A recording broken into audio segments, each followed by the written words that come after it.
número 509 del Compendio del Catecismo de la Iglesia Católica. ¿Cuál es el contenido de la doctrina social de la Iglesia?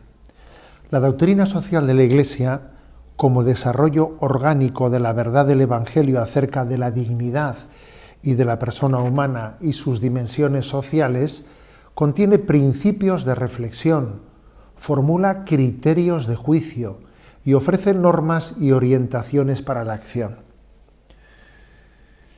Doctrina social de la Iglesia. Es importante que entendamos que la revelación cristiana no es meramente espiritual o escatológica. La revelación cristiana no se circunscribe meramente a cómo es la otra vida, ¿no? Hablarnos de dimensiones muy importantes, pero que hacen referencia al más allá de esta vida, ¿no? También la revelación cristiana, además de hablar de la salvación del alma, está hablando también de la comprensión de las leyes de la vida social, de entender esta vida, de entender la organización de esta vida conforme al designio con el que Dios nos creó. Dicho en otra palabra, la revelación no solo se nos habla del más allá, sino que también ilumina el aquí y el ahora, el momento presente. En el Evangelio se revela la verdad del hombre, no solo la verdad de Dios, la verdad del hombre a la luz de Dios, la dignidad del hombre, la vocación social, repito, la vocación social del hombre, que es una vocación a la comunión con las personas, lo cual pues, nos va descubriendo pues, muchas exigencias para vivir en paz, para vivir en justicia, conforme a la sabiduría de Dios. Porque, repito, la revelación nos muestra también cuál ha sido la sabiduría de Dios con la que Él ha creado este mundo, ¿no?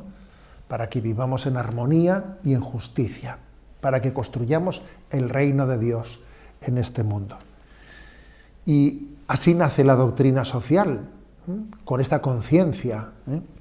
La Iglesia está llamada a dar un juicio moral pues, en materia económica, en materia social, pero eso le compete a la Iglesia esas materias políticas, las materias sociales, pues sí, nos competen, nos ocupamos también de lo mismo que se ocupa pues, las autoridades temporales, pero bajo otro ángulo, y el ángulo es pues, ver cómo esos aspectos de la vida temporal están llamados a estar ordenados hacia un supremo bien, hacia un fin último, que es aquel para el que Dios nos ha creado. Y entonces la Iglesia se ocupa, ¿no? de dar un juicio moral de si estamos ordenando este mundo, las relaciones sociales, la vida económica, si las estamos ordenando en virtud pues, de ese fin último para el que hemos sido todos creados, ¿no? La doctrina social de la Iglesia nació, aunque es verdad que está en el Evangelio y es inherente al Evangelio, ¿no? Pero nació de una manera específica en el siglo XIX. No quiere decir que hasta el siglo XIX no haya existido montones de reflexiones de contenido de doctrina social. Los padres de la Iglesia, por ejemplo, están llenos de reflexiones, ¿no? sobre los pecados contra la justicia social, pero de una manera, digamos, como estructurada. Fue en el siglo XIX cuando el Evangelio se encontró pues, con la sociedad industrializada. Y en ese momento comenzaron distintas reflexiones, ¿no? Reflexiones sobre cómo construir una economía. En aquella sociedad industrializada estaban aconteciendo cosas muy graves, ¿no? Con un tipo de empleo indigno, con muchos niños que eran utilizados como mano de obra barata, etc. Y en aquel contexto comenzó una reflexión bien estructurada que fue dando a luz a diversas encíclicas y que han formado un cuerpo doctrinal, un cuerpo de reflexión al que llamamos doctrina social de la Iglesia. También igual decimos que en ese mismo siglo en ese siglo XIX nació también lo que se llama la pastoral juvenil, cuando San Juan Bosco, en aquel contexto de la sociedad que estaba industrializándose, pues comenzaban en los suburbios los jóvenes a vivir en unas condiciones en las que necesitaban una evangelización especial.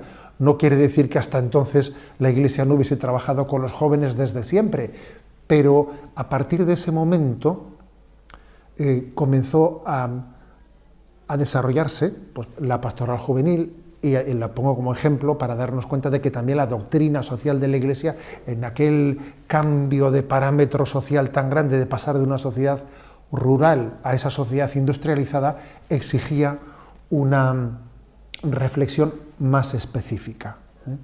El desarrollo ha sido progresivo.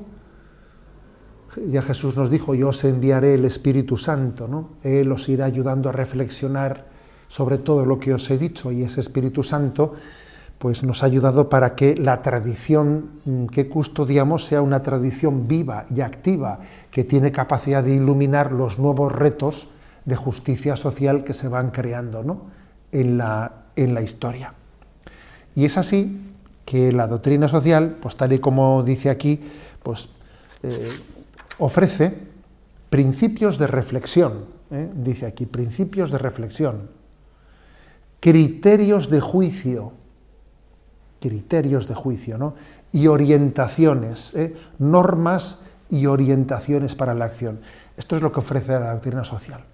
Principios de reflexión, criterios de juicio y normas y orientaciones para la acción. ¿Por qué? Porque tenemos que convencernos de que las relaciones sociales no están inexorablemente determinadas por factores económicos ante los cuales nosotros no tenemos nada que decir ni hacer. Como si, digamos, ¿no?, pues la economía fuese algo en el que el hombre no tiene capacidad de conducirlo, ¿no? Lo padece, pero no puede conducirlo. No es verdad, no es verdad. Podríamos decir que la economía es como un coche y el hombre es como el chofer, el conductor de ese vehículo. Y estamos llamados a conducir la economía bajo criterios, bajo unas finalidades concretas. Estamos llamados a que la economía sea humanizada, sea conducida, ¿no?, con criterios morales y con criterios éticos. Eso es la doctrina social de la Iglesia.